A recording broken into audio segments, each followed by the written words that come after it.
UK میں training پہ جائیں گے. یہ الگ بات ہے جو کچھ وہاں مظاہرے ہو رہے ہیں اور جس طرح ان کا استقبال کیا جا رہا ہے. میں سمجھتا ہوں کہ اوورسیز پاکستانیز نے اپنا حق ادا کر دیا، اس لیے کہ اگر ملک میں انصاف نہیں ہوگا، ملک میں ظلم ہوگا، تو میں سمجھتا ہوں کہ وہ جو حضرت علی رضی اللہ تعالیٰ کا قول ہے کہ کفر کے ساتھ تو معاشرہ قائم رہ سکتا ہے لیکن ظلم کے ساتھ معاشرہ قائم نہیں رہ سکتا.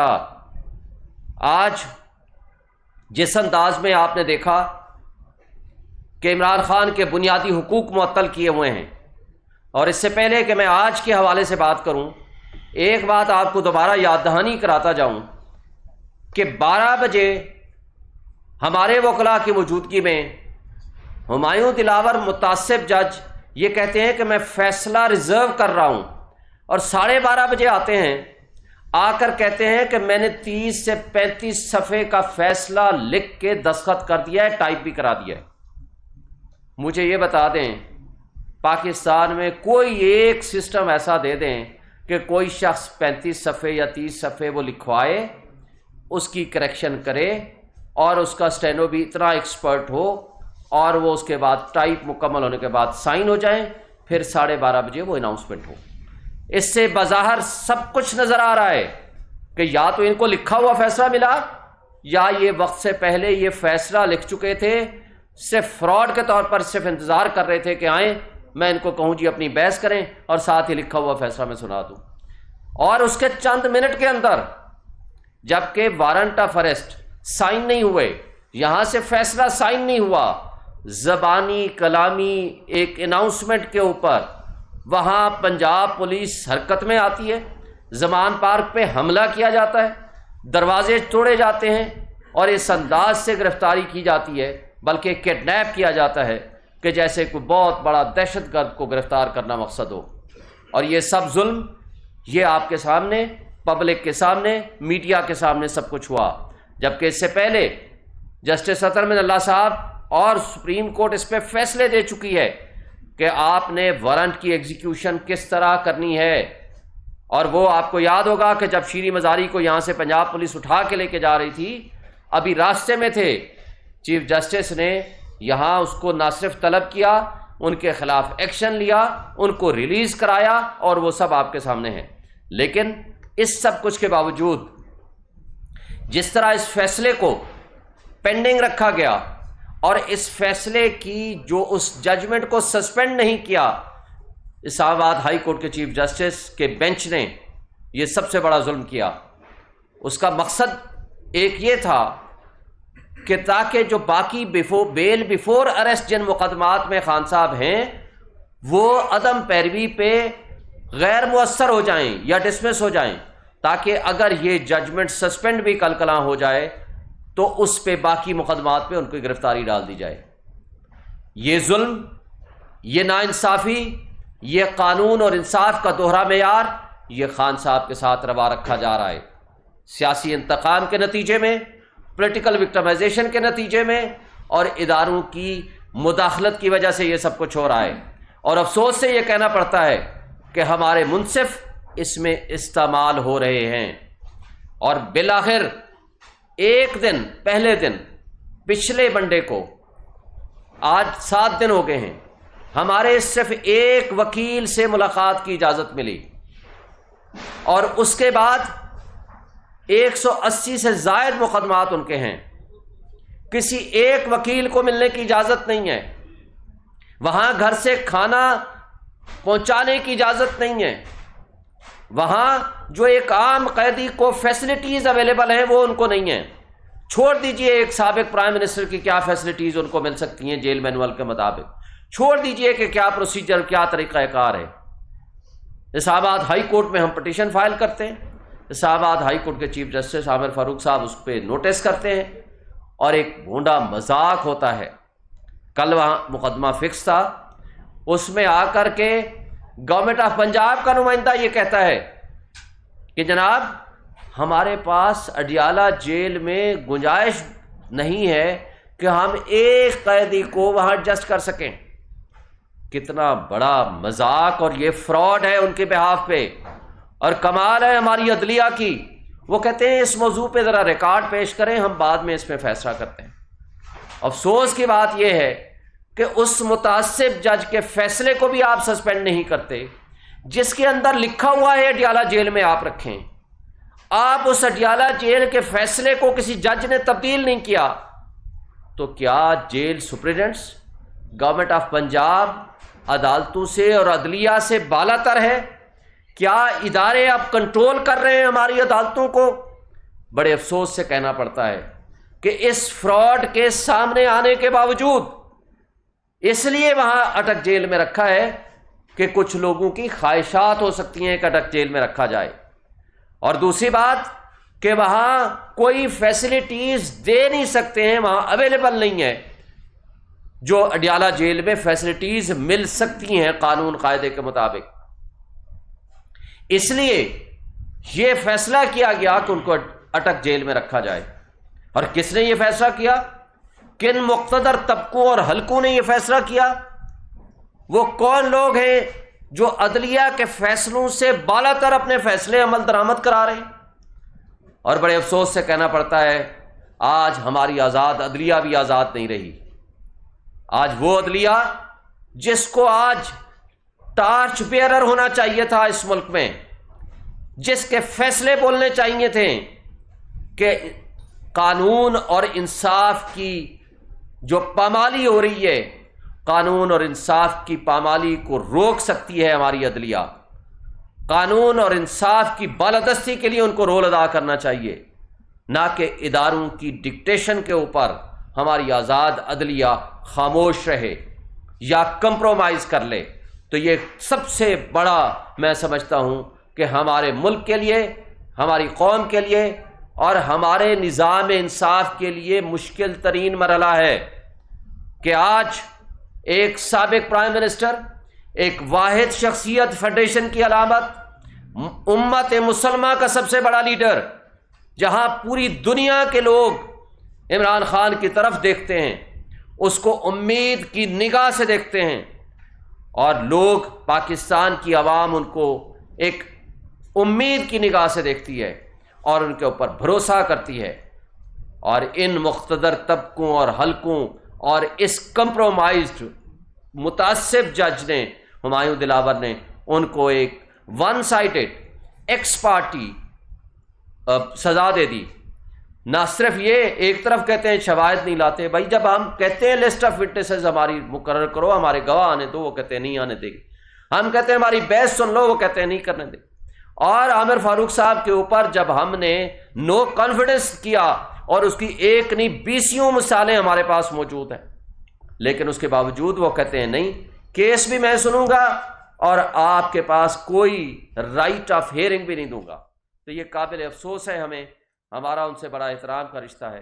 ہم ان کو کہتے ہیں کہ اگر آپ انصاف نہیں کرتے تو آپ خدا را اس کیس سے اپنے آپ کو الگ کر لیجئے. آپ انصاف جو ہے وہ ہوتا ہوا نظر آنا چاہیے، لیکن یہاں انصاف کا قتل ہوتا ہوا نظر آ رہا ہے. گھر کا کھانا، سہولیات جو کہ ایک عام قیدی کو مل سکتی ہیں، وہ آپ دینے کو تیار نہیں ہیں.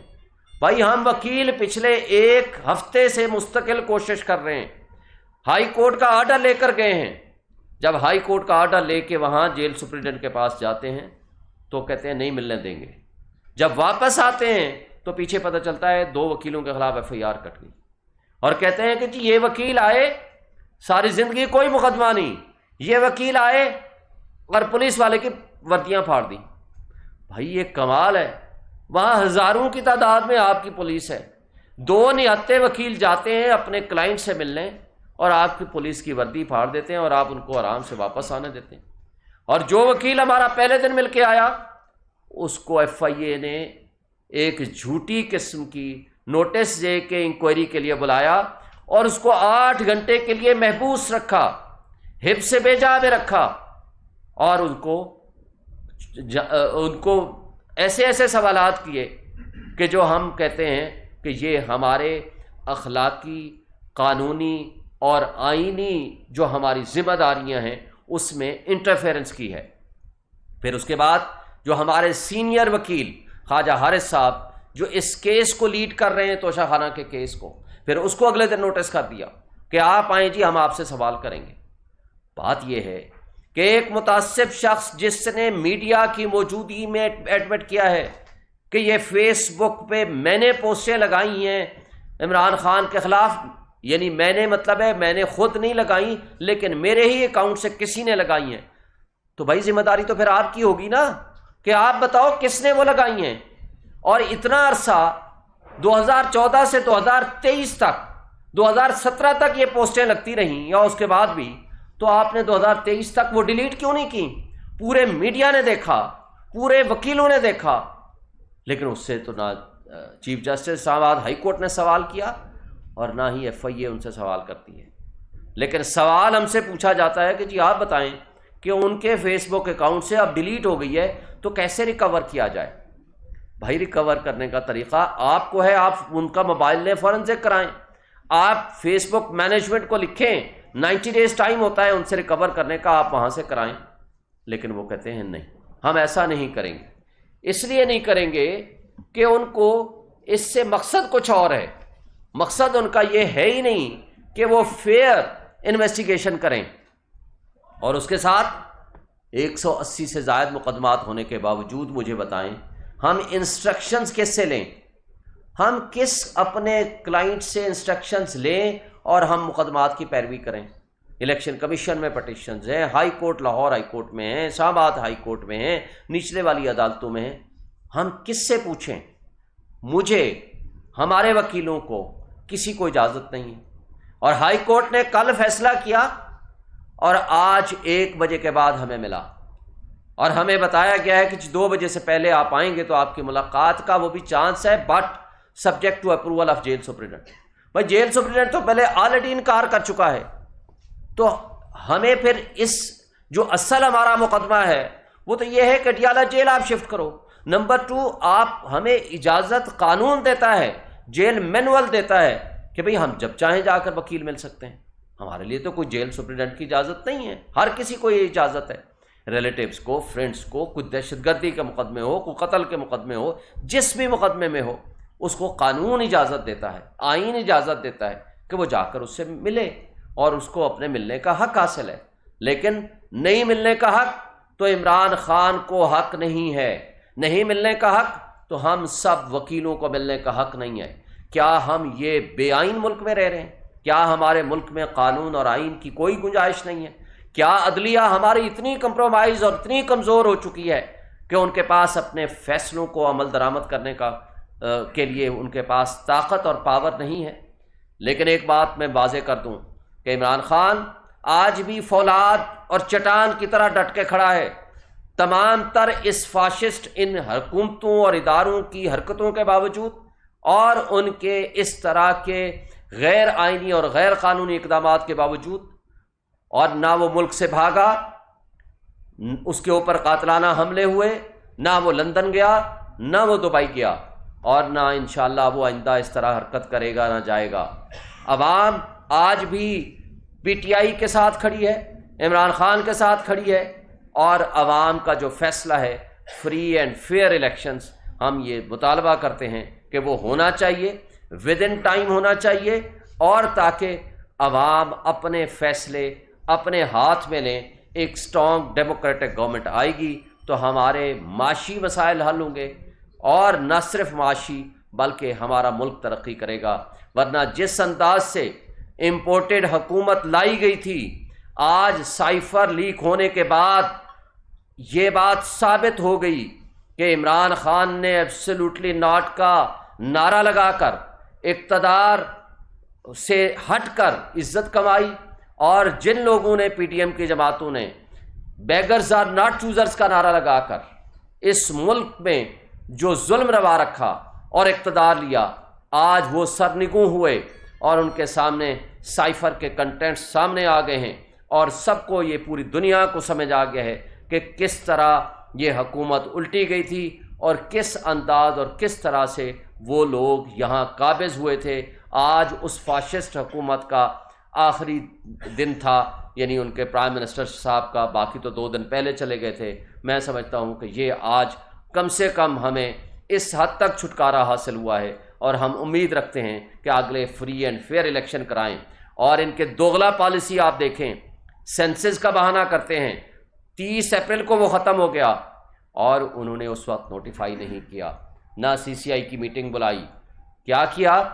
اپنے اقتدار کے اختتام کے چند دن پہلے سی سی آئی کی میٹنگ بلائی اور اس میں فیصلہ کیا کہ جناب آپ اس میں نئے سینسس کے مطابق ہم الیکشن کرائیں گے۔ اب نئے سینسس کا مطلب کیا ہے کہ آپ 4 مہینے، 5 مہینے، 6 مہینے، 7 مہینے کے لیے الیکشن کو بھول جائیں۔ اور مقصد کیا ہے کہ عمران خان کی مقبولیت، کہ اس کو آج لندن پلان اور لیول پلینگ فیلڈ جو کہا جاتا تھا، اس سب کچھ کے باوجود کہ عمران خان جیل میں ہے، لیکن ایک شخص جو 50 روپے کا اسٹامپ دے کے یہاں سے گیا تھا لندن، آج تک وہ واپس نہیں آیا۔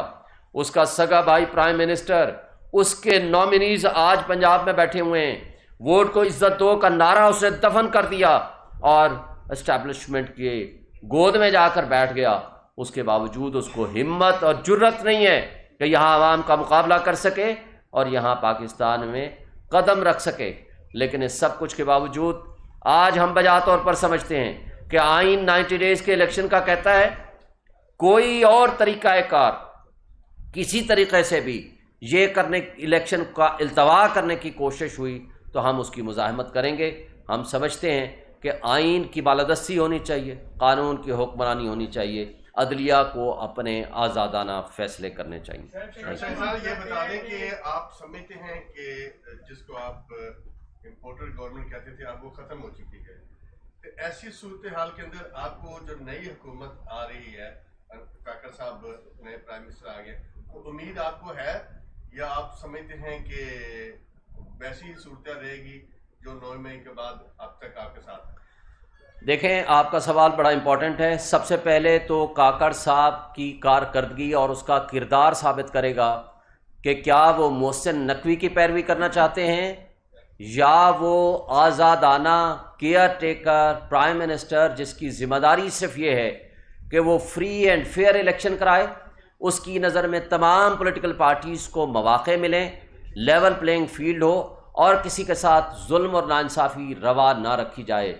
یہ وقت ثابت کرے گا کہ کیا وہ تاریخ میں ایک متعصب، ایک پرائم منسٹر کے طور پر اور ایک غلط پرائم منسٹر کے طور پر اپنا نام لکھوانا چاہتے ہیں، یا ایک بہتر نامور قسم کے پرائم منسٹر کے طور پر اپنا نام لکھوانا چاہتے ہیں۔ یہ آج پی ڈی ایم کی جماعتوں کی اشتراک سے اور راجہ ریاض جو سو کارڈ اپوزیشن لیڈر جو خود سوالی تھے، جن کے پاس پی ایم ایل این کی ٹکٹ کا وعدہ تھا، وہ بھی اب ان کو پہچانا جاتا ہے یا نہیں، کیونکہ ان سے کام لے لیا گیا ہے۔ یہ الگ بات ہے مستقبل میں کیا ہوتا ہے، لہٰذا یہ ان کی چوائس تھی۔ آئین کی روح یہ کہتی ہے، آئین کا تقاضا یہ ہے کہ ٹرو اپوزیشن سے آپ مشاورت کریں گے تاکہ فری اینڈ فیئر الیکشنز کے لیے ایسی شخصیت آئے جس کے اوپر اپوزیشن اور اقتدار میں رہنے والے لوگ وہ اس پہ ٹرسٹ کریں۔ لیکن ہم سے پی ٹی آئی سے کوئی مشاورت نہیں ہوئی، جو کہ آئین کی اصل روح یہ کہتی ہے، اور ہم سے کسی قسم کی کوئی کنسلٹیشن نہیں ہے۔ یہ وقت اور ان کا کردار اور ان کا فیوچر کی کارکردگی یہ ثابت کرے گی کہ وہ تاریخ میں غلط نام سے پہچانے جائیں گے یا ایک اچھے نامور شخصیت کے طور پر سامنے آئیں گے۔ یہ وقت اور تاریخ فیصلہ کرے گی۔